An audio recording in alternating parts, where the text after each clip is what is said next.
الإنسان لا يلدعنك إنه صهبا.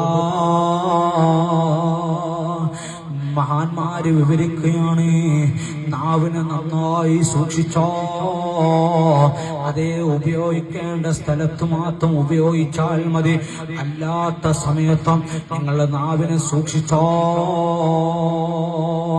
ലാ യൽദഅന്നക ഇന്നഹു സുഹ്ബാൻ. ഉപ്പാ, മഹാന്മാര് പാടുകയാണ്, പറയുകയാണ്, ലാ യൽദഅന്നക ഇന്നഹു സുഹ്ബാൻ. ആ നാവുണ്ടല്ലോ വിഷമേറിയ സർപ്പം പോലെയാണ്. സർപ്പമെങ്ങാനും നമ്മുടെ കാലിന്റെ ഏതെങ്കിലും ഒരു ഭാഗത്ത് കുത്തിയാലും ഉടനെ തന്നെ മരണമല്ലേ. അതുപോലെ നാവിലൂടെ വല്ലതും പറഞ്ഞു കഴിഞ്ഞാൽ അത് തിരിച്ചെടുക്കാൻ ഒരു മനുഷ്യനും സാധ്യമല്ല. ഈമാനുള്ള ഉമ്മമാരെ, ഭർത്താവിനെ നാം ആക്ഷേപിക്കണ്ട.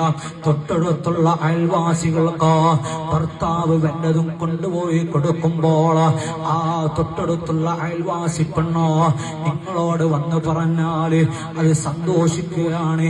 എന്റെ ഭർത്താവ് അൽഹംദുലില്ലാഹ് നേരം വെളുത്ത് വൈകുന്നേരം വരെ ഞങ്ങൾക്ക് വേണ്ടി കഷ്ടപ്പെട്ടോ, ഞങ്ങൾക്ക് വേണ്ടതൊക്കെ കൊണ്ടുവരാറുണ്ടല്ലോ എന്ന് പറഞ്ഞ് സന്തോഷിക്കുകയാണ് വേണ്ടതോ. ഇന്ന് നേരെ മറിച്ചല്ലേ ആ പെണ്ണിനോട് പറഞ്ഞു കൊടുക്കുന്നത്, അയൽവാസിയോട് പറഞ്ഞു കൊടുക്കുന്നത്.